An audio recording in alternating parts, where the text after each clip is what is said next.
안녕하세요. 프라임 법학원의 김진원입니다. 자, 사회복사 1급 국가시험을 준비하시는 선생님들 위해서 무료 핵심 요약 강의가 진행됩니다.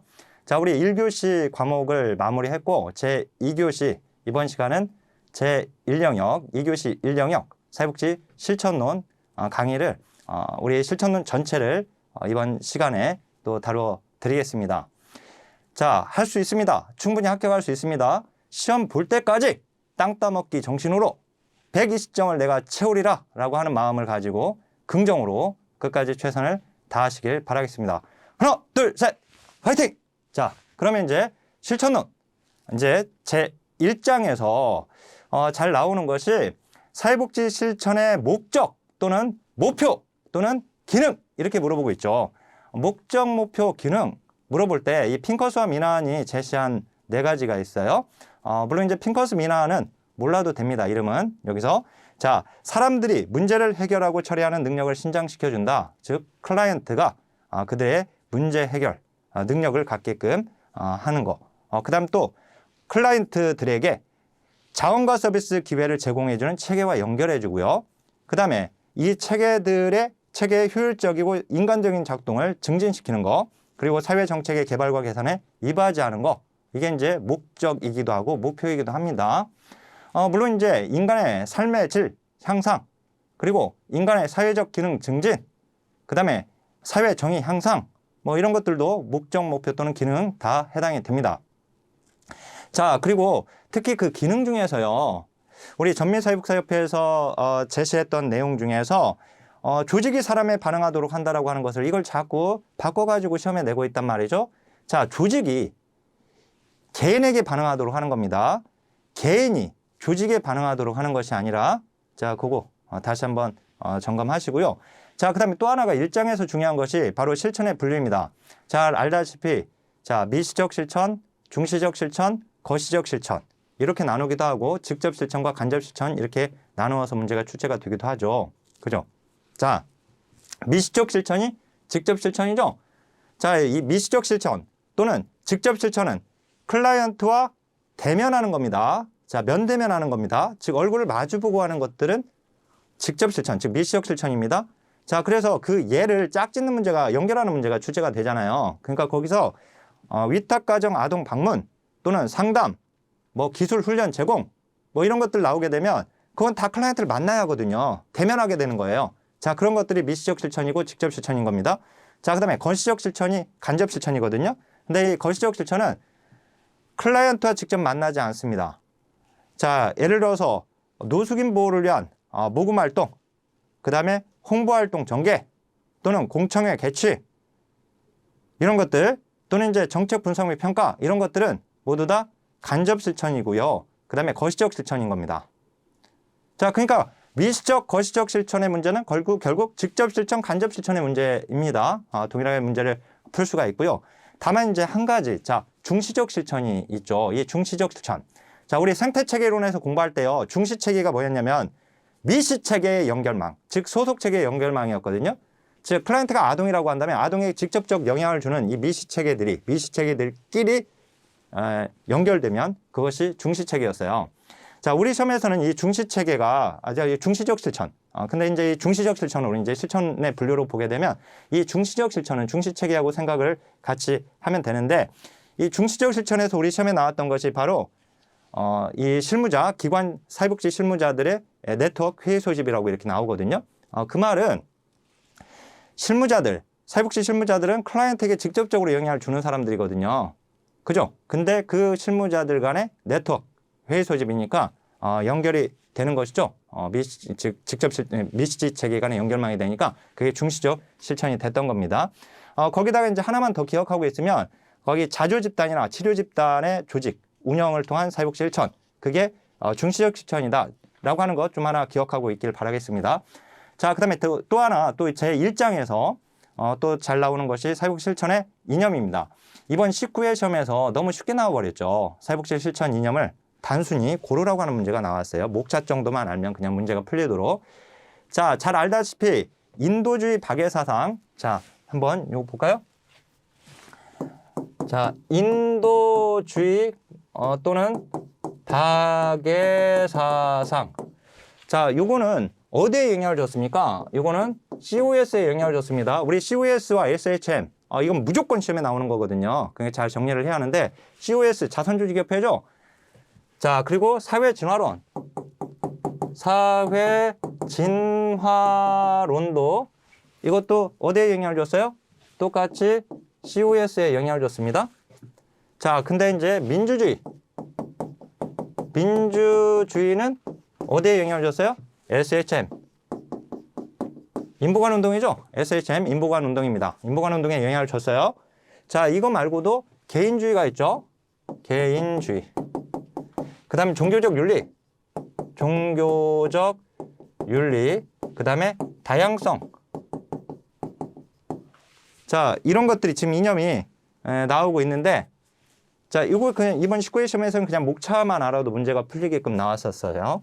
자, 특히 이제 우리는 여기서 이 인도주의 박애사상이 우회방문원들의 철학이었죠? 이거는. 자, 우회방문원들의 철학이었습니다. 여기가 우회방문원들의 철학이었다. 그 다음에 또 하나. 이건 무조건적 봉사였다. 그죠? 무조건적 봉사였는데요. 자, 이 무조건적 봉사하고 우리가 이거 이제 대별해서 알고 있어야 할 것이 뭐예요? 바로 민주주의에서. 자, 민주주의에서 여기는 선택적 봉사입니다. 민주주의에서 선택적 봉사. 얘하고 대별해서 알고 있어야 돼요. 그죠? 자, 그 다음에 이제 민주주의는 주는 자와 받는 자의 평등. 그러니까 받는 자의 자기결정권. 이게 여기서 나왔습니다. 자기결정권. 이게 여기서 나왔죠? 네. 자, 주는 자와 받는 자의 평등이니까 받는 자가 원하는 봉사를 해주는 것이 바로 선택적 봉사예요. 이 무조건적 봉사는 받는 자의 입장을 생각하지 않고 그냥 일방적으로 주는 봉사가 되게 됩니다. 자, 그다음에 이제 우리 사회 진화론은 기억해야 할 것은 사회 통제적 측면의 봉사활동이죠. 사회 통제적 측면의 봉사활동이다. 근데 이런 사회 통제적 측면의 봉사활동이 어디서부터 어디에 지금 잘 나타나고 있어요? 바로 COS에 잘 나타나고 있는 거죠. 이 COS에서는 가치 있는 빈자와 가치 없는 빈자로 구분해가지고 가치 있는 빈민에게만 원조를 제공했던 겁니다.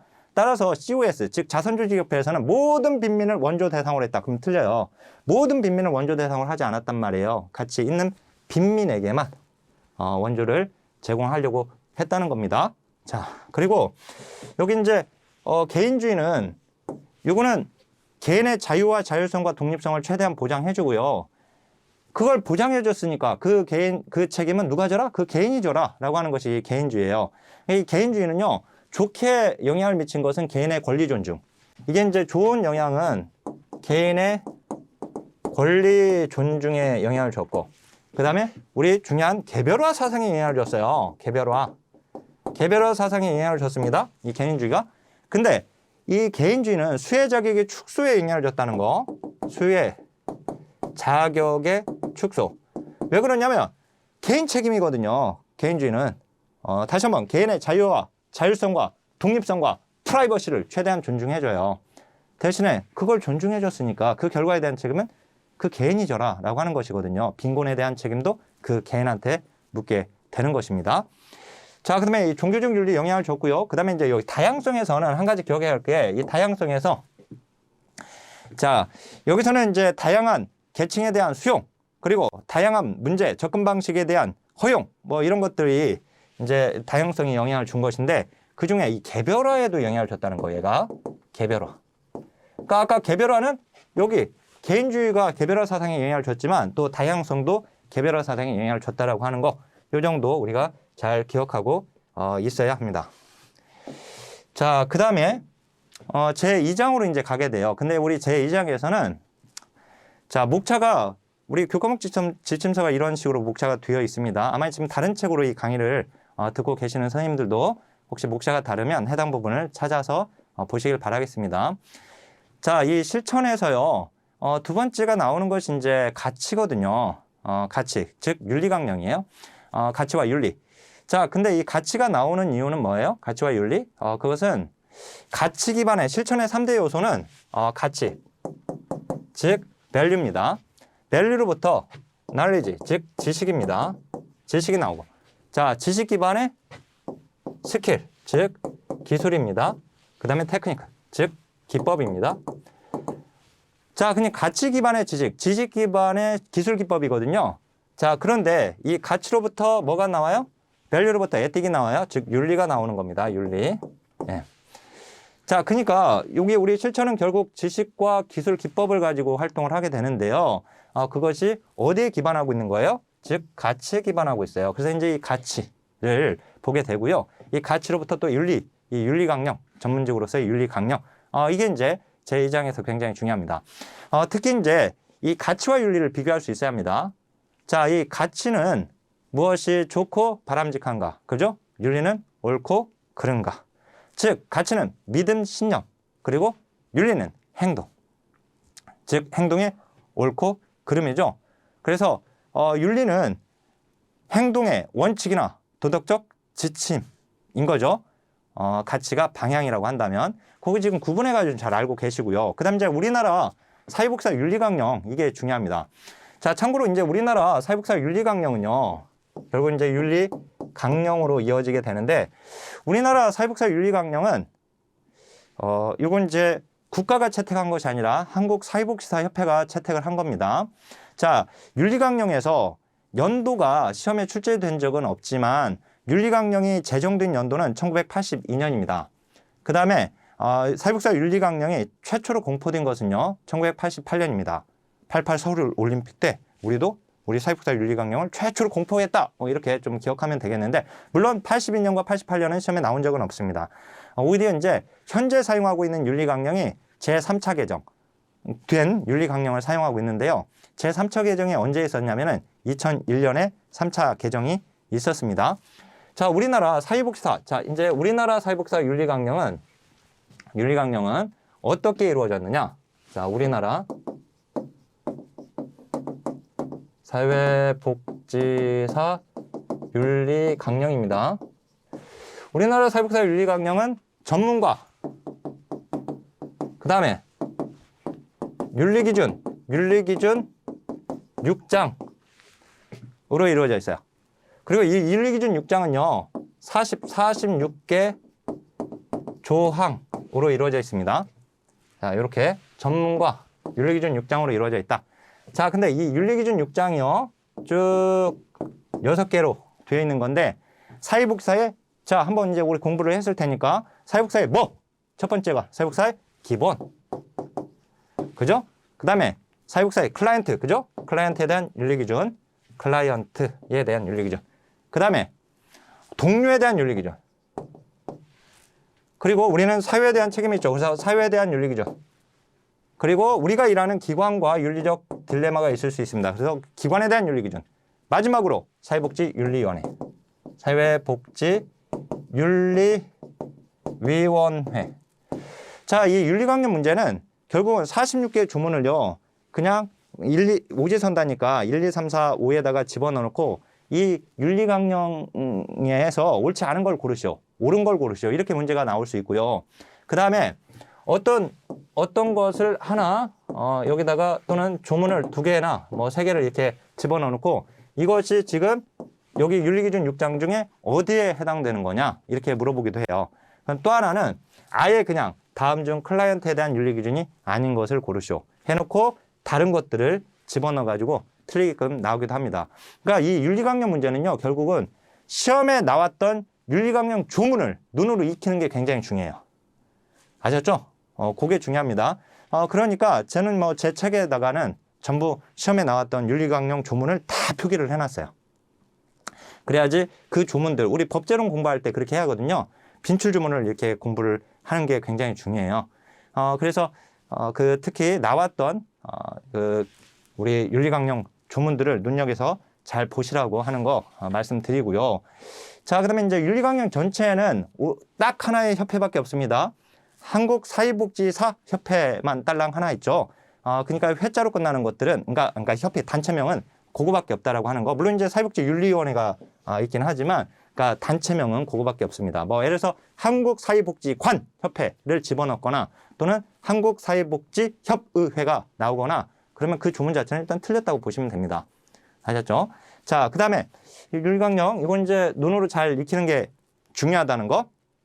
자, 그 다음에 이제 여기서 중요한 것이 윤리적 딜레마, 즉 윤리적 쟁점. 이게 중요하거든요. 자, 윤리적 쟁점에서 사회복지사가 현장에서 겪을 수 있는 윤리적 딜레마. 이 5가지 대표적인 거, 바로 가치상충, 그 다음에 의무상충, 그리고 클라이언트 체계의 다중성, 결과의 모호성, 그리고 능력 또는 권력의 불균형. 자, 이게 이제 시험에, 이번 19회 시험에 또 나왔죠. 이거 좀 다시 한번 잘 정리하셔야 합니다. 자, 그리고 이제 특히 이제 윤리적 쟁점에서 뭐 고지된 동의나, 고지된 동의에서는 이제 한꺼번에 너무 많이 알리는 것은 좋지 않은 것이죠. 그 다음에 온정주의나, 온정주의는 클라이언트의 자기결정권을 침해하는 것을 말을 합니다. 전적인 자세, 전적으로 책임지려고 하면서 나타나는 문제가 되게 돼요. 사회복지사는 클라이언트에게 이 프로그램에 반드시 참여하는 게 도움이 돼요! 라고 이렇게 생각하는 거. 클라이언트는 참여하지 않기를 원하고, 그러면 클라이언트의 자기결정권과 사회복지사가 그렇게 온정주의적 자세를 취한 거거든요. 이게 분명히 도움되는 거니까 이건 프로그램에 참여를 해야 한다. 이렇게 하는 거. 자, 이것은 클라이언트의 희망사항이나 자기결정권을 침해하게 되는 온정주의가 되게 됩니다. 사실 이제 전적인 책임을 지려고 하는 듯한 이런 자세, 이게 이제 온정주의가 되게 돼요. 자, 그 다음에 제한된 자원의 공정한 분배, 그리고 이중관계, 이런 것들이 시험에 나왔거든요. 그 중에 또 이중관계는 좋은 게 아닙니다. 이중관계는 사회복지사와 클라이언트는 전문적 관계이거든요. 이 전문적 관계 이외에 다른 관계를 맺는 것을 이중관계라고 합니다. 자, 다시 한번 이중관계. 이중관계는 이거 좋은 거 아니란 말이에요. 전문적 관계 이외에 다른 관계를 맺는 겁니다. 뭐 예를 들어서 뭐 사적인 만남을 갖는다든지 클라이언트와 금전거래를 한다든지 또는 성관계를 맺는다든지 뭐 이런 것들이 다 이중관계에 해당됩니다. 자, 그 다음에 이제 또 하나 우리가 좀 기억하고 가야 할 것이 루엔버그, 돌고프와 해링턴의 윤리적 딜레마 해결 지침에서 우선은 이제 윤리적 의사결정의 과정이 이게 최근에 출제가 되었었죠. 그래서 그 과정 잘 다시 한번 기억하시고요. 물론 이제 그 과정은 사실 한 번은 한 줄로만 나왔었고요. 그 다음에 나올 때는 아예 이 과정을 물어봐 버렸었어요. 그런데 그 과정은 11단계로 이루어져 있기 때문에 그걸 만약에 이제 공부할지 말지는 그런 것들이 이제 3순위에 해당이 됩니다. 자, 그 다음에 그러니까 그건 결정을 하셔야죠, 스스로. 이걸 공부를 할지 말지는. 그 다음에 윤리적 원칙. 윤리적 원칙은 순서를 알아야죠. 순서 다시 한번 외워볼까요, 우리? 자, 맨 처음 제일 원칙이 뭡니까? 생명보호. 그죠? 그 다음에 우리는 평등과 자유 중에서 뭐가 우선이에요? 평등. 그죠? 그 다음에 자유. 이렇게. 그 다음에 우리는 최소한의 삶을 보장하려고 하는 겁니다. 그래서 최소 침해 원칙. 그죠? 그 다음에 삶의 질 보장. 이렇게 삶의 질 보장. 그 다음에 마지막에 뭐 해줘요? 사진도 찍어준다. 그죠? 사진도 찍어준다. 자, 그래서 이 진실성과 정보 개방의 원칙. 얘가 뭐예요? 성실의 원칙이라고도 한다. 그죠? 성실의 원칙이라고도 한다라고 하는 거. 이거 순서가 그간에 계속 시험에 나왔었으니까 요 정도 정리해 놓으면 됩니다. 자, 그 다음에 이제 그 다음 챕터로 가게 되면 이제 역사를 보게 되는데요.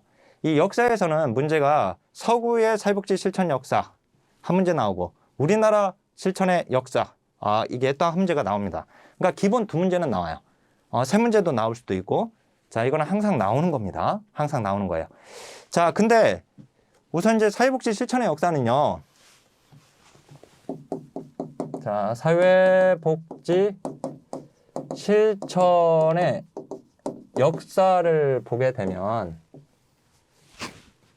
실천의 역사는 결국 이제 이 COS와 이 COS 그다음에 SHM으로 봐야 합니다. COS 즉 자선조직협회 그다음에 SHM 바로 인보관 운동이죠. 자, 여기서 먼저 뼈대를 한번 잡아 드려 보면은요. 요거를 지금 이궤도 접근이라고 하거든요. 자, 이궤도 접근이라고 합니다. 투트랙 어프로치라고 해서 왜냐면은 COS는 오로지 인간으로부터 원인을 찾았어요. 근데 SHM은 오로지 사회, 환경으로부터 영향을 받아 그 원인을 찾았거든요. 그러니까 빈곤의 원인은 뭐냐? COS는 개인이 문제다라고 했던 것이고 SHM은 산업화 결과의 산업화 착취 결과다. 즉 사회 구조의 문제다라고 봤던 겁니다. 환경의 문제라고 하는 것이죠, 결국은. 자, 근데 결국 실천의 역사는요. 이 COS로부터 찾을 수 있게 됩니다. 이 COS는요. 우회 방문원들이 여기서 무급으로 활동을 했었잖아요. 그죠? COS의 주축 세력이 누구냐면 우회 방문원이었거든요. 자, 우회 방문원이 맨 처음에 무급이었죠. 무급 자원봉사자들이었습니다. 이분들 무급이었는데 이분들이 유급으로 바뀌게 돼요. 자, 유급으로 바뀌게 되는 거. 자, 이게 이제 연도로 보게 되면 1900년대가 넘어서면서 무급에서 유급으로 바뀌게 되는 겁니다. 자, 그 다음에 이제 우리가 연도를 기억해야 할 거에 뭐냐면은 1905년에 누가 있어요? 1905년 의사 카보트, 그죠? 카보트 기억하세요? 카보트는 의료사회복지사를 정식 채용했다라고 하는 거, 그거 반드시 기억해야 하고요. 똑같이 의사인데 카보트는 지금 의료사회복지사를 채용했다고 되어 있는데요. 근데 1915년에 누구? 플렉스너, 그죠? 이 플렉스너라고 하는 의과대학 교수, 이 의사, 이분은 사회사업 전문직인가라고 하는 주제 발표를 하면서 사회사업 전문직이 아니다라고 말을 하죠. 주장을 해서 이 플렉스너, 당시 이제 권위 있는 의과대학 교수가 사회사업 전문직 아니야. 즉 의료계 우리 전문직으로서의 도전이 되게 되는데 이렇게 하니까 우리한테 굉장히 중요한 사건이 있게 되죠. 이거 반드시 기억해야 하죠. 자, 누구? 자, 여기 지금 연도 다 알아야 합니다. 연도. 자, 이때 1917년에 메리 리치몬드 선배님께서 사회복지 어머니라고 하는 메리 리치몬드 선배님께서 무슨 책을 집필해요? 사회 진단이라는 책을 집필하게 됩니다. 사회 진단이라는 책을 집필하면서 여기서 뭐가 시작돼요? 진단주의 학파가 나오게 되는 겁니다. 이 진단주의 학파 나오고 나서 그 이후에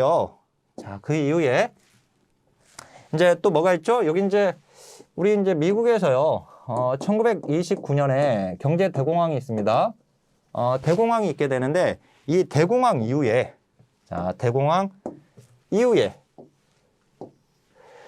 1930년대 이후입니다. 오토랭크가 인지심리학에 기초해서 기능주의 학파가 나오게 됩니다. 오토랭크의 기능주의. 그죠? 여기서 이 기능주의 이것도 중요한 내용이니까 여기 이제 기능주의 한번 적어볼까요? 이 기능주의 학파는 진단주의 학파를 계승한 게 아닙니다. 진단주의 학파를 계승한 게 아니라 진단주의와 기능주의는 서로 다른 거예요. 그래서 이들이 몇 년간 싸워요? 25년간 싸우게 돼요. 이들이 25년간 대립하게 됩니다. 그래서 이 대립을 묶어버린 게 누구예요? 이걸 묶어버린 것이 바로 1957년 펄만이죠. 이 펄만 여사가 우리 펄만 선배님께서 케이스웍 문제 해결 과정이라는 책을 집필하면서 즉 케이스웍 문제 해결 과정이 바로 문제 해결 모델입니다. 문제 해결 모델을 제시하면서 그러면서 진단주의와 기능주의의 학파의 논쟁을 종식시켜버리죠. 자, 퍼서 엎어버렸다. 요거 기억하라고 그랬습니다. 퍼서 엎어버렸다. 자, 이 펄만의 이 노력은 이제 통합의 노력이죠.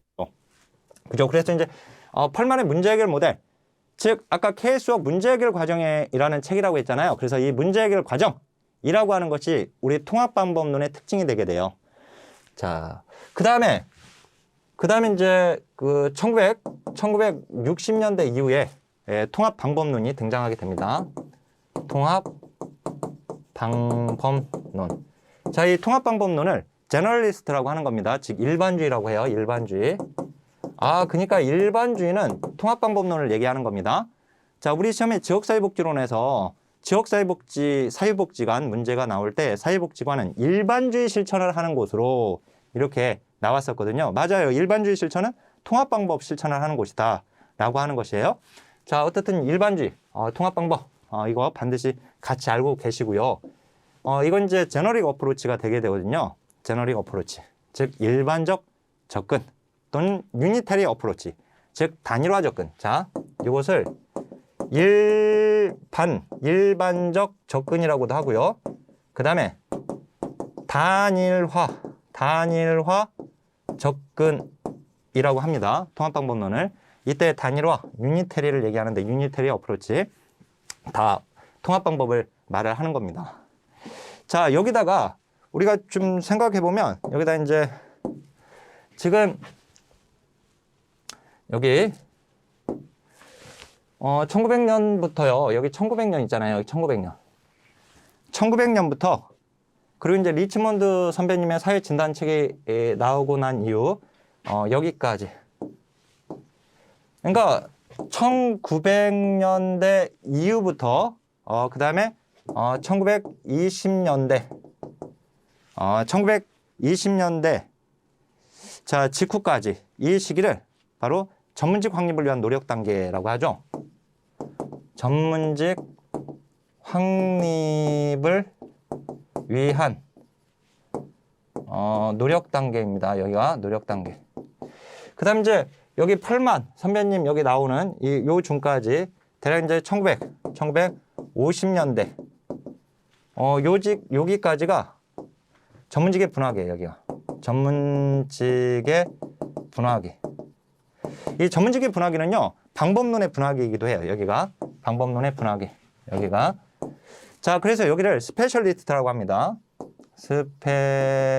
스페셜리스트. 즉 여기 뭐냐? 전문주의예요. 전문가 또는 전문주의 이렇게 합니다. 그래서 여기 지금 일반주의 여기 있었잖아요. 아까 여기 일반주의하고 여기 일반주의야. 즉 여기 여기 통합방법론 얘하고 여기 스페셜리스트 즉 전문가주의 여기하고는 대별해서 알고 있어야 돼. 대별해서. 알았죠? 이렇게. 자, 그러면 여기다가 이제 우리 이제 COS의 역사. 자, 여기서 아까 지금 보면 60년대 이후에 통합방법론이 등장했고요. 또 하나만 더 추가하시면 1970년대 이후에 통합 모델들이 등장합니다. 그래서 이제 우리 통합 모델에 핑커스와 미난의 4체계, 컴튼과 갤러웨이의 6체계, 그 다음에 골드스타인의 단일화 모델, 저메인과 기터만의 생활 모델, 뭐 이런 것들이 1970년대에 나왔던 통합 모델들이에요. 자, 그리고 여기 이제 밀포드, 여기 지금 1929년에 대공황 플러스 1929년에 아주 중요한 사건이 있죠. 뭐예요? 밀포드 회의가 있었다는 거. 밀포드 회의는 개별 사회 사업의 공통 요소 8가지를 발표를 했습니다. 그러니까 시기별로 보게 되면 시기적으로 보면 전문직의 분화기에 해당되는 부분인데 시기로 보면 그렇지만 내용적으로 보면 통합기의 내용이 되게 됩니다. 자, 그러면 여기서 지금 전체 지금 실천의 역사를 한번 살펴봤고요. 물론 지금 우리가 여기 지금 실천의 역사 이거 공부하는 거 있죠. 이 부분은 사회복지 정책론에서 사회복지 정책 역사 전체를 이렇게 볼 때 전체를 볼 때에는 자, 먼저 자, 이게 이제 빈민법 이전 시대 다음에 빈민법 시대가 나오거든요. 빈민법 단계 다음이 나온 것이 민간활동이에요. 민간활동 단계. 자, 민간활동 단계 다음에 나온 것이 사회보험 시대이고요. 사회보험 시대 다음에 나온 것이 복지국가 시대예요.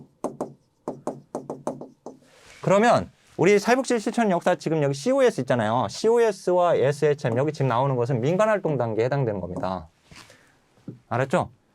다양한 민간활동이 등장하게 되는데 그중에 대표적인 것이 바로 COS와 SHM이고요. 그래서 여기 민간활동 단계를 전문적 사회복지 실천의 출발이다 이렇게 얘기를 하게 돼요. 왜 그러냐면은 여기 이제 COS로부터 개별사회사업이 나오게 되죠. COS로부터 개별사회사업이, 그 다음에 인보관운동, 즉 SHM으로서 집단사회사업이, 자, 그 다음에 COS와 SHM 둘 다가 지역사회 조직사업에 영향을 주게 되거든요. 그러니까 무슨 말이에요? 이게 개별, 집단, 그 다음에 지역사회 조직사업, 이건 3대 방법론이거든요. 사회복지실천의 3대 방법론. 이게 지금 여기에 뿌리를 두고 있는 것을 볼 수가 있습니다. 자, 그만큼 이제 이 COS하고 SHM이 굉장히 중요한 건데요. 즉, 자, 여기서 우리가 이제 반드시 기억해야 할 거. 자, COS와 그 다음에 SHM 이렇게 보게 되면, 그러니까 자선조직협회 다음에 인부관 운동이 등장한 겁니다. 자선조직 다음에 인부관. 그 다음에 영국에서, 요거는 둘 다 영국에서 먼저 시작했고요. 그 다음에 미국으로 오게 된 겁니다. 알았죠? 영국이 먼저 시작했어요. 그 다음에 이제 미국이 그 다음에 시작하게 되고요. 자, 그러니까 이렇게 나눠보면, 자, 영국의 COS는 언젠가요? 1869년입니다. 미국의 COS는 언젠가요? 1877년입니다. 연도 저같이 외워야 돼요. 우리 선생님들 당연히 외워야 돼. 이건 뭐 굉장히 중요한 겁니다. 자, SHM. 이 인부관 운동은 영국은 언제예요? 1884년. 뭐 트윈비올. 그죠? 트윈비올. 자, 그다음에 미국은 1886년. 뭐죠? 근린조합. 그죠? 근린조합. 근데 미국 거는 한 가지 더 중요한 게 있죠. 뭐예요? 자, 미국에서 1889년에 헐하우스. 그죠? 그래서 89 헐. 팔았는데 잘못 팔아서 헐. 자, 이렇게. 자, 헐하우스. 그러니까 헐하우스는 미국 최초의 인부관입니까? 아니죠. 미국 최초의 인부관은 근린조합이죠. 그죠? 근데 이 헐하우스가 이제 유명해진 이유는 헐하우스를 건립한 제인 아담스와 엘렌 스타가 있는데, 제인 아담스와 엘렌 스타가 건립을 했는데, 제인 아담스 선배님께서 1931년에 노벨 평화상을 받게 됨으로 인해서 이 헐하우스가 유명해졌다라고 하는 정도 좀 알면 되겠고요. 자, 그 다음에 이제 우리가 이거 그 대표적인 거 한번 다시 한번 우리 공부했을 테니까 이걸 좀 정리를 한번 해볼까요? 뭐냐면 우리 COS는요, 대표적인 것만 한번 보겠습니다. 빈곤의 원인을 어디서 찾았다고요? 개인에게서 찾았다고요. 자, 개인에게서 찾았으니까 개인을 변화시켜야겠죠. 그죠? 그래서 이제 여기서는 개인 변화입니다. 자, 이 개인을 변화시킨다라고 하는 뜻은 뭐냐면은 개인의 사회적 기능을 증진시키는 겁니다. 자, 사회적 기능의 증진이다. 자, 그러면 이 개인의 변화라고 하는 것은 결국 개인들의 자, 이 도덕적인 부분, 즉 빈민들을 교화시키려고 했다라고 하는 거예요. 교화가 들어가요. 교화. 이 교화시키는데 누구를 활용했어요? 우회 방문원들을 이제 활용한 겁니다. 우회 방문원들은 중류층과 상류층의 부인들이었거든요. 한마디로 중류층과 상류층의 도덕적 가치를 빈민들에게 심으려고 했던 것이죠. 결국. 그죠? 자, 그 다음에 COS는 가치 있는 빈민과 가치 없는 빈민을 구분했다고 그랬죠. 그죠? 구빈법 이념에 기초하고 있거든요. 그래서 가치 있냐 없냐를 가지고 정말 가치 있는 빈민들만 도와주려고 했어요. 그 말은 자주의사가 있는 사람들은 도와주려고 했고 자주의사가 없는 사람들은 도와주려고 하지 않았단 말이에요. 자주의사가 없는 사람들은 구빈법하의 구빈행정으로 송부해버렸다. 그죠? 즉 원조 대상은 누구예요? 결국 자립의사, 자주의사가 있는 사람들을 도와주려고 했고요. 여기서는 가치 있냐 없냐를 따졌는데요. 정말 가치 있는지 없는지를 알기 위해서 이 사람을 진짜 도와줄 만한 가치가 있는지 도와줄 만한 가치가 없는지를 알기 위해서 뭘 한 거예요? 진짜 가난한지 자산조사한 겁니다. 알았죠? 자산조사. 그리고 이 자선조직협회의 목적 자체가 뭡니까? 자선조직협회의 목적 자체는 런던시에만 640여 개의 자선단체가 난립하게 됨으로 인해서 서비스의 파편화, 단편화의 문제가 발생되고 그 다음에 서비스의 난구누구 현상, 즉 서비스의 중복과 누락의 현상이 발생됨으로 인해서 그래서 그것을 어떻게 서비스가 중복되지 않게끔 하기 위해 서비스를 조정하기 위한 것이었죠. 그래서 얘의 목적은 서비스의 조정이죠. 서비스의 조정. 그죠? 자, 그러면 요걸 가지고 인부관 운동도 서로 대별해서 한번 보는 거예요. 자, 인부관 운동은 개인을 문제로 삼았습니까? 문제 원인입니까? 아니죠. 환경을 원인으로 삼았죠. 환경. 즉 사회 구조를 문제 원인으로 봤던 거예요. 그러니까 사회 구조가 문제니까 어떻게 해요? 사회 구조를 뜯어 고쳐야죠. 즉 사회 개혁해야 합니다. 사회 개혁. 그죠? 사회를 개혁한다라고 하는 것은 사회 정의를 향상하는 거예요. 결국 사회 정의 향상. 자, 이 사회 정의를 향상한다라고 하는 뜻은 뭐예요? 결국 옹호활동하는 거예요. 옹호활동. 옹호활동. 자, 옹호활동. 자, 그리고 여기는 환경, 사회 환경에 대한 연구조사를 했던 겁니다. 그래서 여기는 연구조사입니다. 자, 이렇게 얘들을 서로 대별해서 반드시 정리해야 합니다. 자, 그러면 이거 말고도 뭐 우리가 알아야 할 것들이 많죠. 그죠? 이제 자선조직협회의 경우에 구호가 뭐였죠? 빈민들에게 물고기 주지 말고 뭐 하자? 물고기 잡는 법을 가르쳐 주자. 그죠? 근데 인부관운동에서의 구호는 뭐였죠? 자선도 아니고 친구도 아니고 참된 이웃을이라고 하는 슬로건을 가지고 있었죠. 자, 근데 어떻든 여기 이제 이궤도 접근은요. 여기는 오로지 COS는 오로지 인간에게서만 원인을 찾았던 거예요. 자, 인부관운동은 오로지 환경에서만 원인을 찾았던 거예요. 마치 평행선을 쭉 긋고 나가게 되죠. 투트랙 어프로치입니다. 그러니까 여기는 오로지 인간에서만, 여기는 인간에서만. 근데 여기서는 오로지 환경에서만 원인을 찾았던 거죠. 근데 이 통합방법론에서는 얘를 묶어버리는 거예요.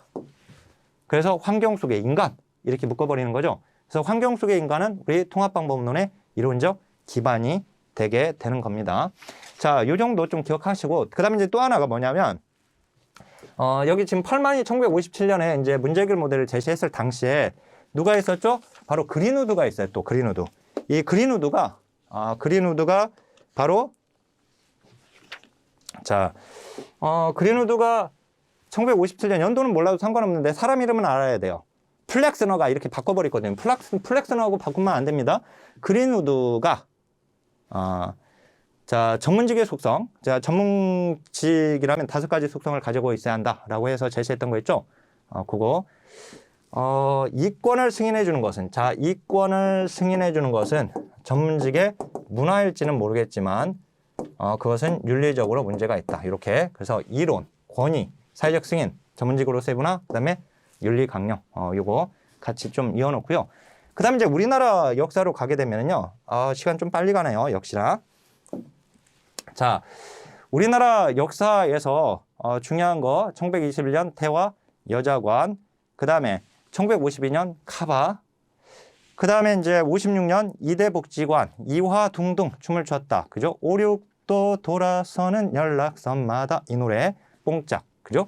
56도 56년 바로 이화복지관을 만들어 놓고 이화둥둥 춤을 췄다. 그죠? 그래서 이제 56년 이대복지관 이렇게 외워야 돼요. 83년 사회복지관 설립 운영 근거 규정 마련됐고요. 86년에 국고보조 지침 수립이 되었죠. 사회복지관 운영 건립 국고보조 사업 지침. 89년에 주택건설 촉진법 영구임대 아파트 건립 시에 의무적으로 사회복지관을 건립하도록 했던 것들. 그 다음에 67년에 67에 42, 즉 한국사회복지사 협회가 만들어지게 되죠. 자, 우리 재가복지 서비스의 도입은 언제예요? 1980년대입니다. 그리고 전국에 재가복지 봉사센터가 설치된 것은 1992년입니다. 그죠? 자, 기독교 사회복지학과, 즉 사회복지학과가 최초로 만들어진 것은 이화여대대학교에서 사회복지학과가 최초로 만들어지게 되는 것 다시 기억하고 있고요.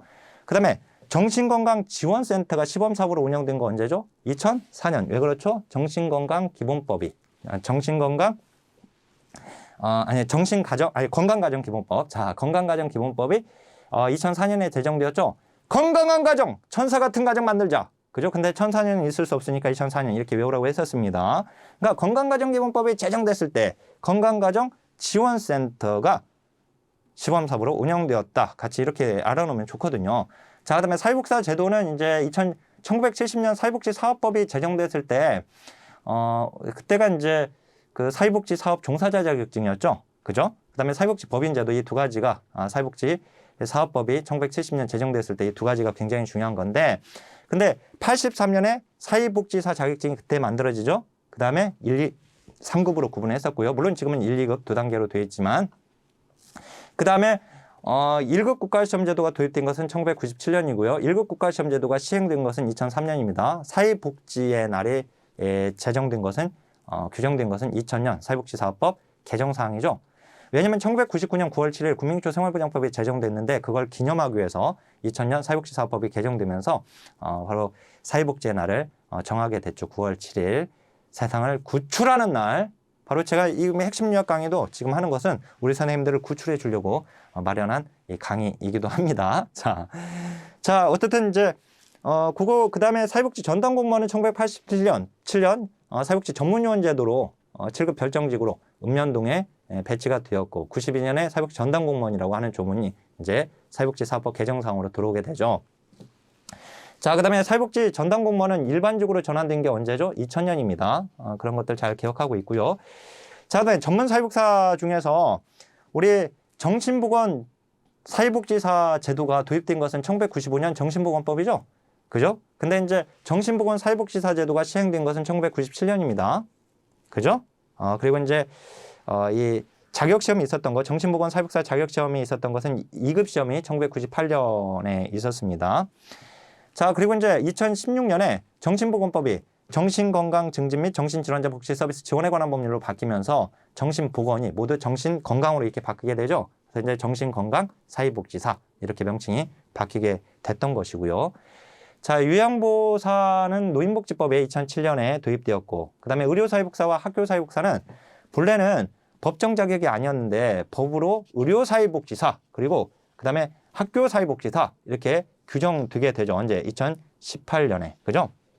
2018년 사회복지사법 개정으로 전문 사회복사 제도가 도입이 되거든요. 그래서 의료사회복사, 학교사회복사도 법정 자격이다라고 하는 거 다시 한번 기억하시길 바라겠습니다. 자, 그 다음에 이제 또 하나 이제 우리 실천론에서 또 잘 나오는 것이 무조건 나와요. 보세요. 시험장 가보세요. 분명히 나오지. 뭘 물어보죠? 바로 사회복지 실천의 현장 분류를 물어보게 됩니다. 자, 현장 분류에서요. 먼저 자, 우리가 이제 1차 현장, 그 다음에 자, 2차 현장 있잖아요. 자, 이건 1차 기관, 2차 기관이라고 해도 뭐 상관없습니다. 자, 이 두 가지 비교하는 거 굉장히 중요하고요. 그 다음에 기관, 운영, 주체에 따라서 공공이냐 민간이냐 이렇게 구분하게 되죠. 그 다음에 이제 서비스 또 하나가 중요한 것이 자, 서비스 제공 방식에 따라서 행정기관이냐 서비스기관이냐 그죠? 행정기관이냐 그 다음에 서비스기관이냐 이거 구분해야죠. 자, 행정기관을 간접서비스기관이라고 합니다. 그 다음에 이제 서비스기관을 직접 서비스 기관이라고 합니다. 그죠? 그다음에 이제 이 서비스 기관, 직접 서비스 기관을 다시 주거 제공 여부에 따라서 나누게 되면 얘가 생활 시설이냐, 그다음에 이용 시설이냐 이렇게 구분하게 되는 거죠.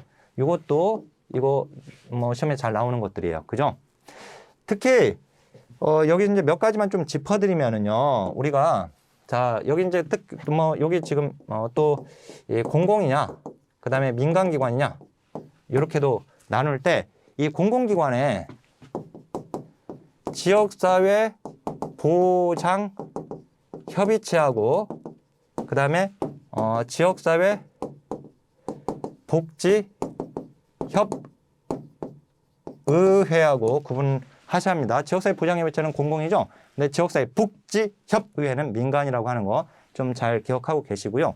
그 다음에 여기 이제 행정기관에 여기서 이제 회자로 끝나는 것들은 다 행정기관이잖아요. 그죠? 근데 이제 여기서 다시 한번 잊었다면 다시 기억하세요. 자원봉사센터. 자원봉사센터는 행정기관입니다. 그죠? 간접서비스 기관입니다. 반면에 같은 센터로 끝났다 하더라도 자, 우리 지역 자활센터, 그 다음에 지역 아동센터 이런 것들은 다 서비스 기관에 해당이 됩니다. 당연히 서비스 기관 중에 어디에 들어가요? 이용시설에 들어가죠? 지역 아동 센터나 그 다음에 자 센터나 그 다음에 지역 자활센터 이런 것들은 여기에 들어갑니다. 결국 이제 서비스 기관에 들어가게 되는 것이죠. 그죠? 그리고 1차 현장, 2차 현장에서는 이걸 잡아야 돼요. 2차 현장. 요거 1차 현장은 너무나도 많잖아요. 그러니까 2차 현장에 뭐 보건소나 병원이나 의료기관이나 그 다음에 어린이집이나 또는 학교나 주민센터나 뭐 이런 것들이 지금 여기 2차 현장에 들어간다. 보호관찰소나 뭐 이런 것들이 들어간다라고 하는 거 잘 정리해 놓으시기를 바라겠습니다. 자, 그 다음에 우리 또 이제 사회복사의 역할. 사회복사의 역할에서는 중개자하고 중재자하고 좀 조심하세요. 중개자는 연계, 의뢰, 소개. 그죠? 반면에 중재자는 자, 요거 다시 한번. 중개자하고요. 중재자하고 자, 얘는 연계, 의뢰, 소개. 그죠? 반면 이제 중재자는 의견 차이나 갈등을 사회복사가 어떻게 해요? 중립적인 입장에서 어떻게 해요? 조정해 주는 것이 바로 이걸 조정해, 의견 차이나 갈등을 조정해 주는 거죠. 이건 이제 중재자입니다. 여기 중재자하고 개자하고 요거 헷갈리니까 이걸 가지고 자꾸 낸단 말이에요. 조심하시고요. 자, 그 다음에 이제 여기서 여기 얘하고 또 구분해야 할 거. 이 중개자 보면 여기 연결이라고 되어 있거든요. 즉 조정자하고 이제 헷갈리면 안 돼요. 이 조정자도 연결하죠. 그죠? 조정자도 연결합니다. 근데 조정자에서 핵심인 거는 뭐냐면 조정을 한다는 조정. 뭘 조정하는 겁니까? 조정자가 뭘 조정하는 거예요? 서비스의 중복을 조정하는 거예요. 그래서 이 조정자 역할이 나올 때는 뭐가 중복됐다는 얘기가 나와요. 서비스의 중복이 얘기가 나와요. 그러면 거기서는 조정자 역할이 필요한 거예요. 연결도 하지만 조정까지 한다라고 하는 거. 얘는 이제 연결만으로 나오지만, 알았죠? 얘는 연결하면서 조정까지 한다라고 하는 거, 곧 반드시 잘 정리하시길 바라겠습니다. 그 외에 이제 조력자, 이 조력자, 이거 이제 조심하시고, 자, 이게 조력자는 조성자, 이네블러인데 조성자로도 시험에 나오니까 같은 얘기다라고 하는 거 잘 기억하세요. 자, 근데 요즘 이제 사회복사 역할이 예전에는 그냥 사회복사 역할 이렇게 그냥 단순히 문제가 출제가 되었던 반면에 지금 사례관리에다가 거기다가 문제를 내요. 요거를 사례관리자의 역할 그렇게 물어봅니다. 사례를 딱 주고 여기서 사례관리자가 한 역할, 사회복사 역할이 아닌 걸 고르시오. 뭐 이런 식으로 문제가 출제가 되거든요. 자, 이제는 이제 통합방법론으로 가져와야 합니다. 이게 통합적 접근이죠. 통합적 접근은 이제 1960년대 이후에 등장하게 됐다고 했어요. 이 전문직의 분화기. 우리가 이제 역사에서 제가 그림 그려드렸던 것처럼 여기 보면 이제 이 전문직의 분화기의 문제점, 이 한계점으로 인해서 결국 통합방법론이 등장하거든요. 알았죠? 통합방법론의 그러니까 배경은 결국 전문직의 분화기의 한계점이 결국 통합방법론의 배경이 되는 것이에요. 등장 배경. 복합적인 문제를 가진 클라이언트들이 한 기관에서 서비스가 문제가 해결되지 못하는 거예요. 되게 다양한 기관을 찾아다녀야 한다는 문제점이 생기게 되는 것이죠. 자, 어떻든 이제 그런 그 이외에도 이제 여러 가지가 있게 되죠. 자, 근데 이제 통합적 접근 모델을 좀 보겠습니다. 통합적 접근 모델에서 핑커스와 미난. 자, 통합적 접근 모델에 핑커스와 미난의 사체계. 그죠? 사체계. 자, 핑커스와 미난의 사체계. 나 좀 도와주세요 하면 그 사람이 누구예요? 클라이언트 체계. 그죠? 그 사람이 누구한테 나 좀 도와달라고 하는 겁니까? 변화매개 체계에게 도움을 요청한 거죠. 변화매개 체계는 사회복지사뿐만 아니라 사회복지사를 고용하고 있는 기관, 조직도 변화매개 체계다라고 하는 거 기억하시고요. 그럼 변화매개 체계가 변화시킬 표적이 발생됩니다. 그걸 표적 체계라고 하고요. 변화매개 체계가 표적 체계를 변화시킬 때 혼자서 하지 않아요. 함께 행동하는 사람이 있어요. 그걸 행동체계라고 하는 겁니다. 그죠? 자, 이렇게 해놓고 얘와 얘, 얘와 얘, 얘와 얘, 얘와 얘는 모두 다 중첩될 수 있다. 그죠? 요거 이제 하나 좀 기억하고 있으면 되겠고. 그 다음 이제 요거요. 자, 우리는 이건 저한테 이제 수업 들었던 선생님들 다 알고는 있지만, 자, 여기서 요거를 이제 여기다 두 가지 체계를 추가시킨 거. 바로 이제 전문 또는 전문가 체계라고 합니다. 그 다음에 문제 인식 체계이죠. 이걸 의뢰 응답 체계라고도 합니다. 자, 이 의뢰 응답 체계는 다시 둘로 나뉘죠. 의뢰 체계와 그 다음에 응답 체계로 나뉩니다.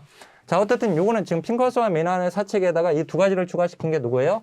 바로 컴튼과 갤러웨이의 6체계입니다. 이 컴튼과 갤러웨이의 6체계를 문제 해결 모델이라고 해요. 문제 해결 모델은 펄만의 문제 해결 모델이라면서요. 그래요, 맞아요.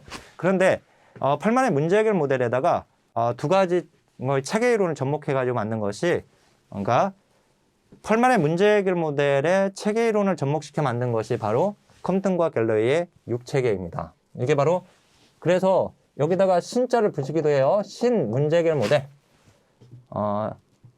펄만 거와 이제 구분하기 위해서. 근데 이제 컴튼과 갤러웨이 사람 이름을 붙이면 어차피 이제 다른 거니까 펄만과 다른 거니까 그래서 컴튼과 갤러웨이의 문제 해결 모델이라고 합니다. 그게 바로 6체계 모델이에요. 알았죠? 자, 요거 굉장히 중요하고, 그 다음에 이제 강점 관점 있잖아요. 권한부여. 이 권한부여 모델, 강점 관점 또는 인파워먼트 모델 또는 역량 강화 모델 모두 같은 거다 하고 알아야 돼요. 우리 이 권한부여 모델의 대표적인 학자는 우리 시험에서는 이제 살리베이, 즉 살리비, 그리고 밀리. 이 두 학자는 나왔죠. 맞게.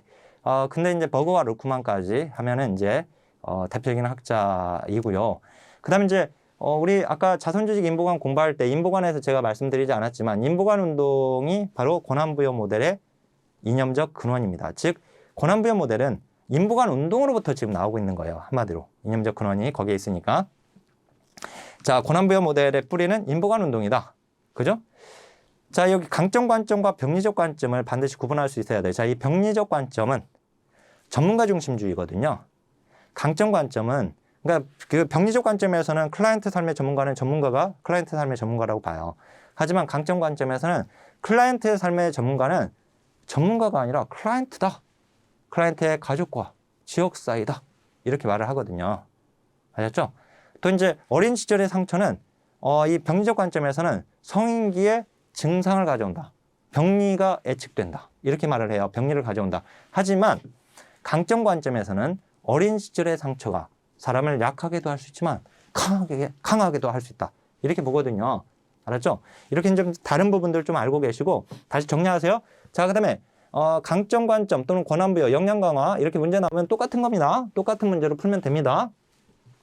자, 근데 거기서 강점 관점에서 또 중요한 것이 뭐예요? 권한부여에서 자, 소셜 워커와 클라이언트 이 관계를 여기가 제공자이고 여기가 수혜자이다 라고 보지 않고 여기가 수혜자가 아니라 여기 제공자는 맞지만 여기는 수혜자가 아니라 뭐다?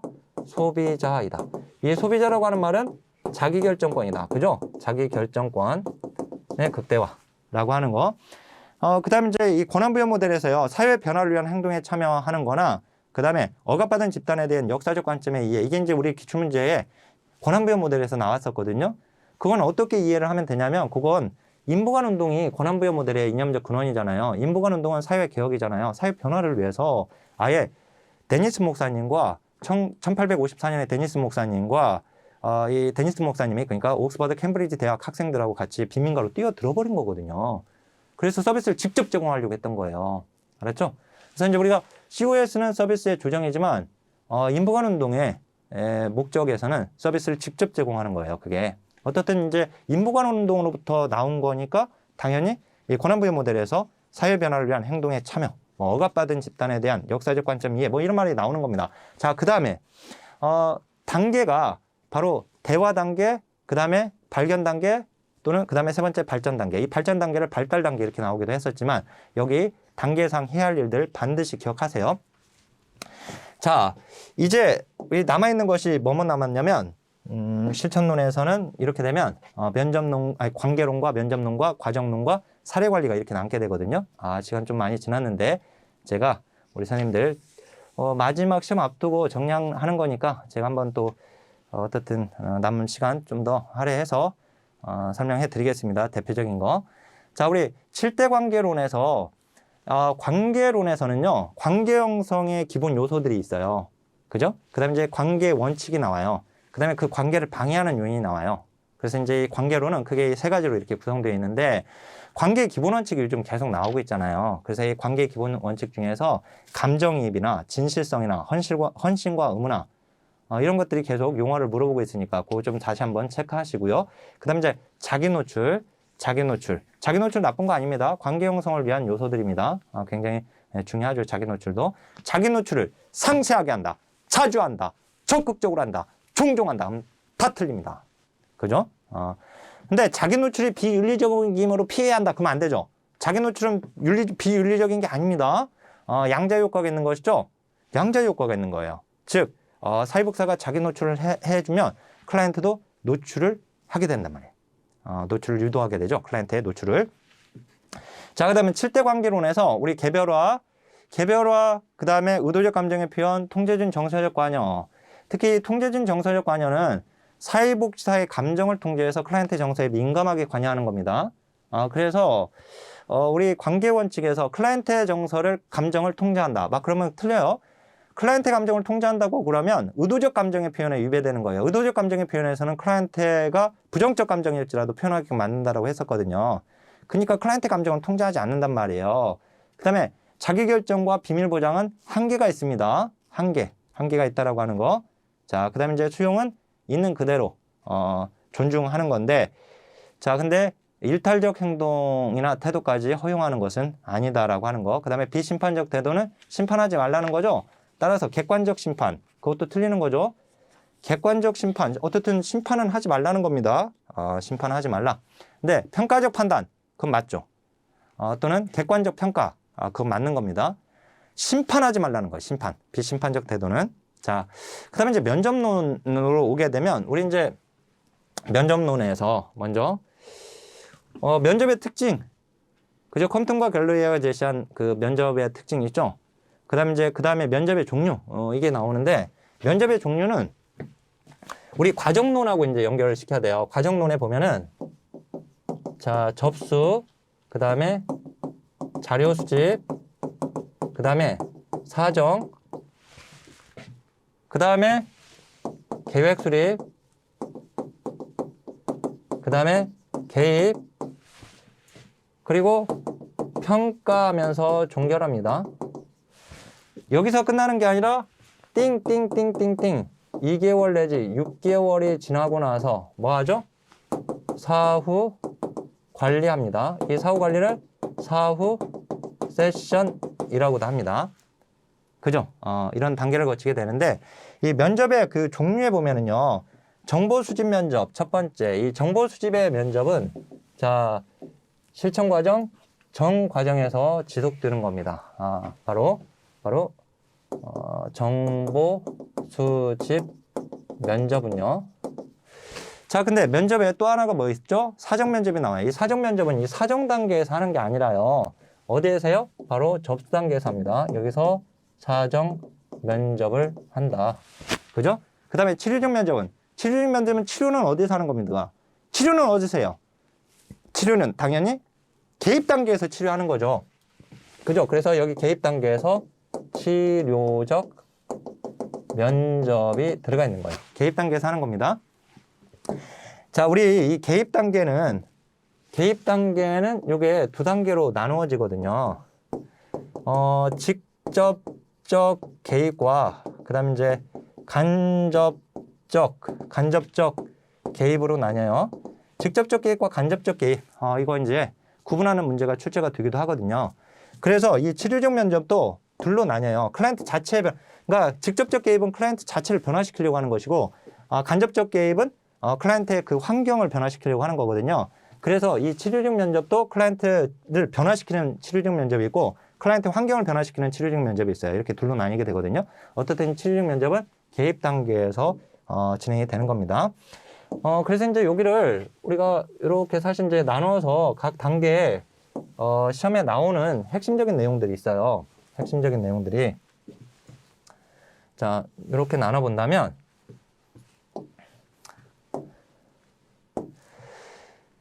자, 이거 사전 면접은 여기서 하는 이유가 뭐예요? 사전 면접은 여기 접수 단계가 어떤 이제 잠재적인 클라이언트가 우리 기관에 누가 찾아왔어요. 근데 이 사람이 실제 클라이언트가 될 수 있는지 이걸 여기서 판단하거든요. 즉 서비스의 적격성 여부를 여기서 판단합니다.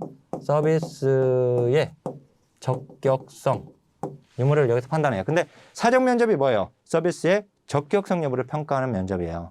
그러니까 사전 면접은 어디서 한다? 접수 단계에서 하는 거예요. 접수 단계. 알았죠? 자, 그리고 이제 우리 면접의 기술, 여기 이제 과정론 들어가기 전에 면접의 기술에는 관찰과 경청과 그다음에 질문이 있습니다. 관찰에서는 이제 관찰할 때 주목해야 할 거, 그게 이제 5회 때 한번 나온 적이 있거든요. 그 이후로는 나오지는 않았어요. 어쨌든 그 관찰 시에 주목해야 할 거, 그거 다시 한번 점검하시고요. 그다음에 이제 이 경청에서는 이 경청과 관련된 기술이 있는데, 물론 이제 경청의 기술로 시험에 나온 적은 없습니다.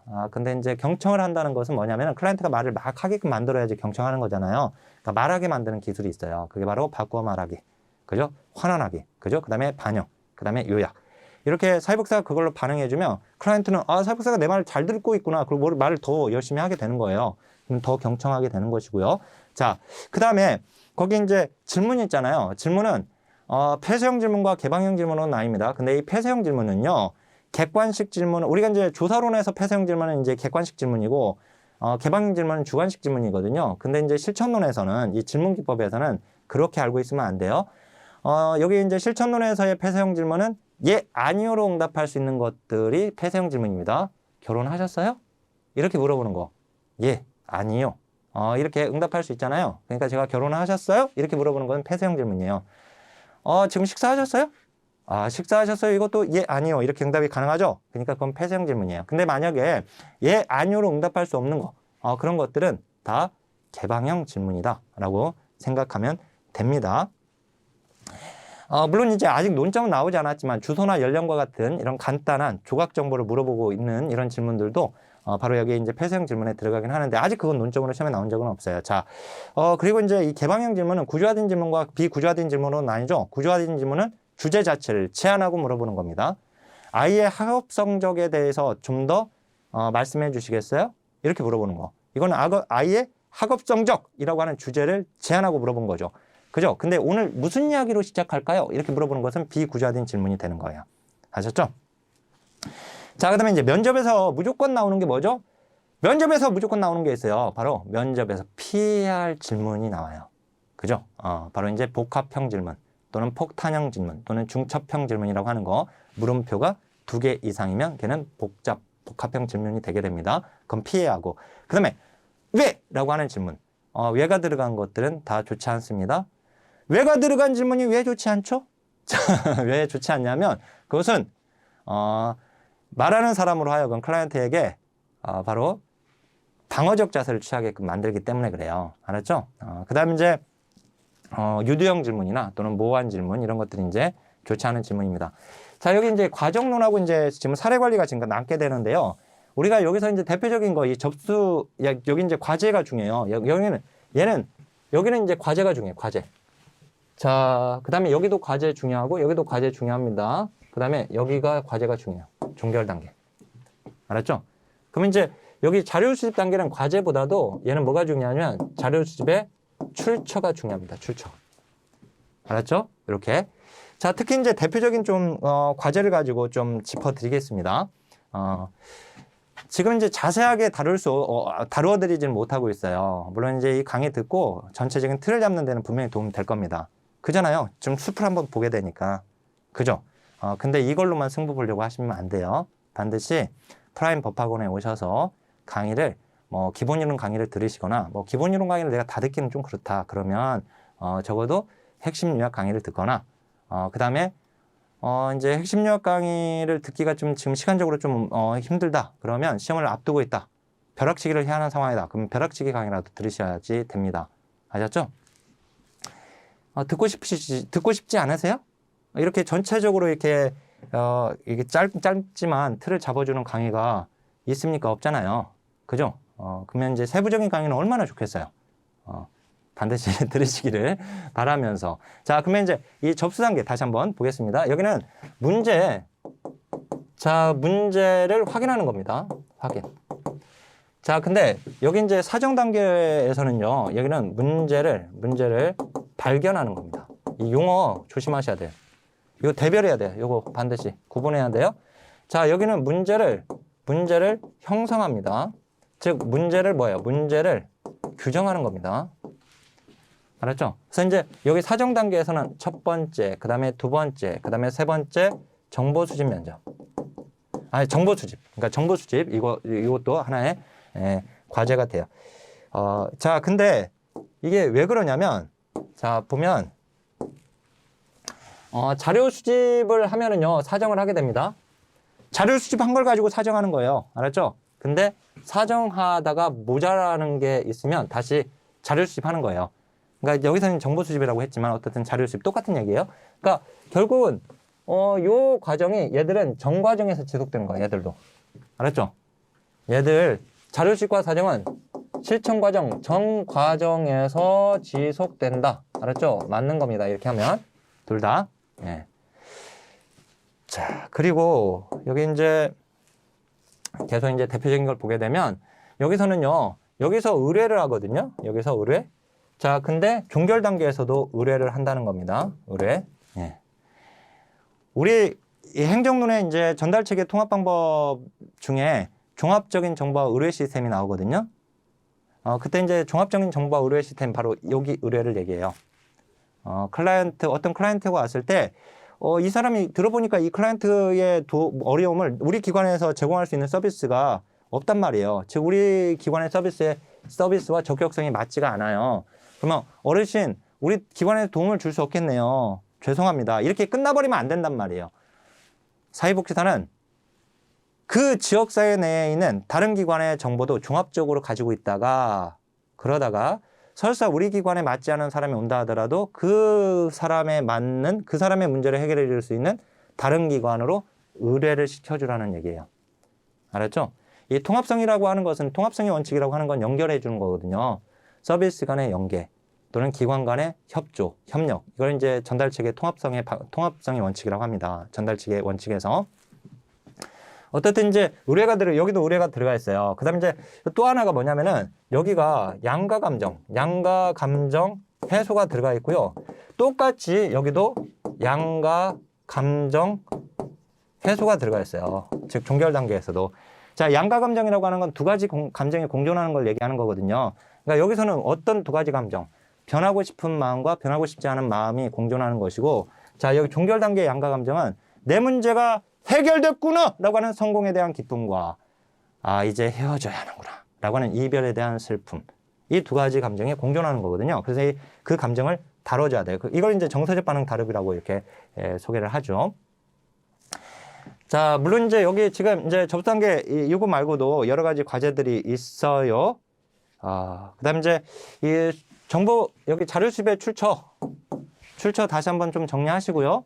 그다음에 이제 여기 계획 수립에서는 첫 번째가 표적 문제 선정, 그죠? 두 번째가 목적 또는 목표 설정, 세 번째가 계약서, 계약의 공식화 또는 계약서 작성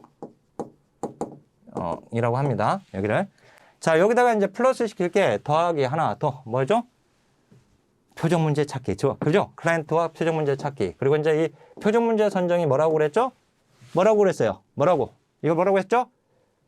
우선순위. 문제의 우선순위 정하기. 문제의 우선순위를 정하면 표적 문제가 결정된다. 왜? 표적 문제는 두 가지 내지 세 가지로 결정을 하게 되니까. 그죠? 목표 설정. 여기다 플러스 하라고 했죠. 과업으로 구체화. 그죠? 목적을 과업으로 구체화한다. 그래서 과업성 지척도 그거하고 연결해서 좀 알고 있으라고 했었습니다. 그죠? 계약서 작성까지. 자, 이 개입 단계에서는 점검이 여기에 들어가 있다는 거. 그 다음에 재사정. 그죠? 근데 이제 이게 사례 관리의 과정에서는 이제 사례 발견. 이제 사례 발견하고 이제 우리가 사례 관리하고 한번 비교를 해보면은요. 자, 사례 관리에서는 어떻게 표현하고 있냐면, 자, 이렇게 표현하고 있죠. 이 접수를 뭐라고 하고 있어요? 사례 발굴 또는 이제 아웃리치. 우리 시험에는 아웃리치로 이렇게 나오고 있습니다. 아웃리치. 그죠? 또는 사례 발견 또는 사례 발굴. 그러니까 직접 찾아가는 거죠. 클라이언트에게. 어떻든 이제 아웃리치. 그 다음에 사정으로 옵니다. 사정. 그죠? 그 다음에 계획 수립. 그 다음에 개입으로 와요. 그 다음에 점검으로 와요. 그 다음에 재사정으로 와요. 그 다음에 평가 종결로 와요. 이렇게. 사례 관리에서는 이렇게 과정을. 그러니까 여기 자료 수집은 거기다 넣어놓지 않고 이렇게 나옵니다. 알았죠? 사례 관리에서는. 근데 이제 우리가 실천 과정론에서는 이렇게 분류를 하는 것이고요. 그 다음에 그러니까 특히 이제 여기 점검과 재사정은 우리가 과정론에서는 개입 안에다가 이렇게 집어넣어 놓고 있거든요. 근데 사례 관리에서는 얘들 단계를 다 나눈단 말이에요. 이렇게. 이해됐어요? 자, 오케이. 자, 그러면은 여기서 이제 뭡니까? 지금 우리 좀 알아야 할 것이 여기서부터요. 자, 쭉 와가지고 개입 이전까지 여기가 기초선 A. 그죠? 그 다음 이제 여기 개입 이 사이 여기까지가 뭐예요? B. 단일사례 연구를 지금 얘기한 겁니다. 단일사례 연구. 그 다음에 이제 여기 그러니까 여기 기초선과 개입을, 그 개입 국면을 구분하는 것은 개입을 가지고 구분하는 거예요. 개입을 가지고, 개입 전은 기초선, 개입 중에 하는 것이 바로 개입 국면입니다. 그 다음, 또 기억해야 할 것이, 여기 개입 단계에서 하는 평가가 무슨 평가? 형성평가. 그죠? 얘가 평가 종결, 여기 종결 단계에서 하는 평가가 무슨 평가? 총괄평가. 이거 다시 한번 구분하시고요. 그 다음에 종결 단계, 종결 시기 결정하죠? 여기서 종결 시기 정하기.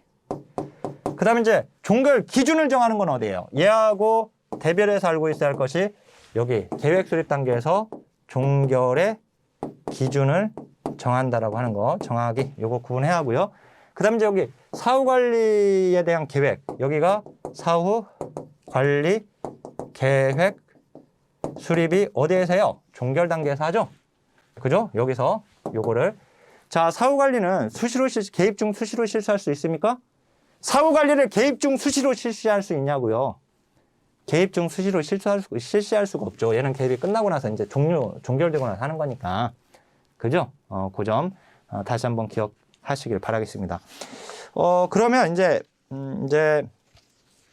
자, 이 사례 관리를 이제 좀 정리하고 마무리를 짓겠습니다. 우리가 이제 사례 관리는 자, 복합적이고 장기적인 이라고 하는 게 들어가줘야 돼요. 그 다음에 클라이언트 중심, 클라이언트 욕구 중심이죠. 그죠? 자, 이 사례 관리에서는 보통 세 문제가 출제가 됩니다. 자, 이 사례 관리는 여기는 클라이언트의 욕구 중심입니다. 욕구 중심. 그 다음에 지역사회 보호입니다. 지역사회 보호. 그죠? 그 다음에 이제 우리 사례 관리는 이 배경 자체가 시험에 잘 나오는데 타일 시설화의 영향이죠. 그 다음에 대인 복지 서비스의 비용 효과 측면, 즉 비용 효과가 좋지 않다. 그래서 비용을 억제하기 위해서 사례 관리가 등장한다는 거, 즉 사회복지 비용의 삭감과 관련되죠. 복지국가 위기기. 사실 이제 이 사례 관리는 미국에서는 1960년대 주립 정신병원을 폐쇄하는 것과 관련되어 있고요. 그 다음에 또한 이제 정신질환자들, 이 치료약이 개발되면서 정신질환자들 집으로 돌려보내요. 그게 이제 타일시설하고 관련되어 있는 거죠. 어떻든 그게 이제 배경에 깔려 있습니다. 정신질환자들을 집으로 돌려보내게 되면 그 가족들의 보호 부담이 증가하게 됩니다. 물론 클라이언트도 힘듭니다. 그래서 클라이언트와 그 가족의 보호 부담 증가가 그 배경에 들어가게 되죠. 그죠? 그 다음에 이 사례 관리는 복지국가 위기기와 또 관련되어 있어서 복지국가 위기기에 이제 신자유주의 핵심 기조가 세 가지가 있잖아요. 다원화가 뭐였죠? 민영화. 그죠? 그 다음에 상업화, 시장화. 그죠? 상업화, 시장화인데 시장화가 뭐예요? 영리화. 그죠? 그 다음에 마지막으로 지방화. 지방화가 뭐예요? 분권화. 근데 이 지방화, 분권화. 어떻든 신자유주의 이런 핵심 기조들은요.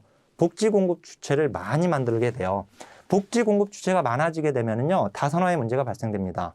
즉 각각의 전달 체계를 하나의 선으로 보게 되면 그 선이 굉장히 복잡하게 꼬이게 되는 상황이 발생돼요. 그리고 이제 서비스의 파편화, 공급 주체가 많아지면 서비스의 파편화, 단편화의 문제가 발생돼요. 서비스의 파편화, 단편화라고 하는 건 뭐냐면은 서비스의 분산성을 얘기하는 건데 각각의 제공기관들은 각각 서비스를 잘 제공을 하고 있지만 서비스 기관 간의 연계가 되지 않는 거예요. 서비스의 중복과 누락이 발생되는 거거든요. 그걸 조정하기 위해서 사례관리가 등장하게 되는 겁니다. 그래서 이제 사례관리의 등장 배경과 관련해서 다시 한번 또 확인하시고요. 그러니까 사례관리는 결국 이제 공적 책임을 강화하기 위해 등장한 게 아니죠. 그죠? 주립정신병원을 폐쇄했다라고 그랬잖아요. 그죠? 그러니까 이제 사회복지 비용의 삭감과 관련되어 있다라고 하는 거. 근데 우리 시험에서 공적 책임을 강화하기 위해서 비공식적 지지망을 최소화한다. 그러면 안 된단 말이에요. 이게 이제 사례관리에서 아까 정신장애인들을 집으로 돌려보냈잖아요. 이 집으로 돌려보냈다는 것은 지역사회 보호하겠다는 거거든요. 자, 지역사회 보호하겠다는 뜻은 뭡니까? 지역사회에 있는 사회적 지지망을 활용하겠다는 거예요. 근데 그 사회적 지지망은 공식적, 비공식적 지지망 모두를 사용하는 거예요. 알았죠? 그 다음에 이 사례관리는 기본적으로 이 복합적인 욕구를 가진 클라이언트거든요. 클라이언트의 클라이언트에 여러 가지 문제가 있다. 그러면 클라이언트가 CM, 즉 사례관리자한테 오면 사례관리자가 이 세 가지는 A 기관에, 그 다음에 여기는 B 기관에, 그 다음에 여기는 C 기관에 서비스로 연결하는 거예요. 그러니까 사례관리의 핵심은 뭐냐? 클라이언트의 욕구가 별표 욕구면 별표 서비스를 제공하는 기관에, 욕구가 동그라미면 동그라미 서비스를 제공하는 기관에, 욕구가 삼각형이면 삼각형 서비스를 제공하는 기관에, 즉 클라이언트의 개별화된 욕구에 맞는 맞춤형 서비스, 욕구에 딱 들어맞는 서비스들, 그런 서비스들을 하나의 기관에 한정하는 게 아니라 여러 기관의 경계를 뛰어넘으면서, 그래서 다양한 기관의 서비스를 연계해 주는 거, 그게 바로 사례관리고요. 그다음에 이제 한 가지 또 기억해야 할 것은, 사례관리는 이제 책임성을 증진시키거든요. 근데 그 책임성을 증진시키는 이유가 클라이언트의 전반적인 그 문제와 관련된 그러니까 서비스, 그리고 그 서비스와 관련돼서 한 명의 케이스 매니저, 즉 사례관리자, 그리고 하나의 사례관리 기관이 그 서비스 전반에 대한 책임을 지기 때문에 책임성이 증진되는 겁니다. 즉 책임감이 있는 클라이언트를 요구하는 게 아니란 말이에요. 알았죠? 그런 게 아니라, 그 다음에 이제 사례관리는 사례관리 대상자 자체가 이게 그들이 가진 문제가 그들의 생존기간 동안에 계속 가지고 있을 수밖에 없는 문제거든요. 따라서 뭐 치매 어르신이든 또는 정신장애인이든 또는 중증 장애인이든 등등 이와 같이 그들의 생존기간에 그 문제를 계속 가지고 있다 보니까 문제를 해결하거나 문제를 치료하기보다는, 그러니까 문제 해결이나 치료를 안 하겠다는 건 아니에요. 하지만 그것보다는 그분들을 장기간 관리하는 거, 보호 관리하는 거, 그리고 그들의 욕구를 충족시켜주는 거, 거기에 더 초점을 둔다. 그죠? 그렇지만 문제 해결 치료를 안 하겠다는 건 아니다. 그죠? 그래서 사례관리자의 역할은 모든 역할을 다 한단 말이에요. 치료자의 역할도 하고 문제 해결자의 역할도 하고 다 하는 겁니다. 하기는. 하지만 이제 속성상 그 특징상 욕구 충족과 보호 관리에 더 중점이 있다라고 하는 거. 자, 그 정도쯤 정리하면 되겠습니다. 그 아까 이제 과정은 제가 실천 과정에서 설명드렸으니까요. 자, 우리가 이제 짧은 시간 정리를 하는 것이다 보니까 더 이렇게 길게 또 설명하는 것은 어려움이 있고, 지금 공부를 하셨기 때문에 이 내용 그냥 공부하셨으면 이렇게 쭉 지금 따라오셨을 걸로 보여집니다. 자, 다시 한번 말씀드리지만 시험 볼 때까지 끝난 게 아닙니다. 포기하지 마세요. 긍정으로 끝까지 시험 보는 그 시험장까지, 그리고 시험 문제를 풀고 나오기까지 끝까지 최선을 다하시길 바라겠습니다. 자, 그러면 이제 기술론에서 또 인사드리겠습니다. 자, 선생님들의 합격을 위하여 하나, 둘, 셋, 파이팅!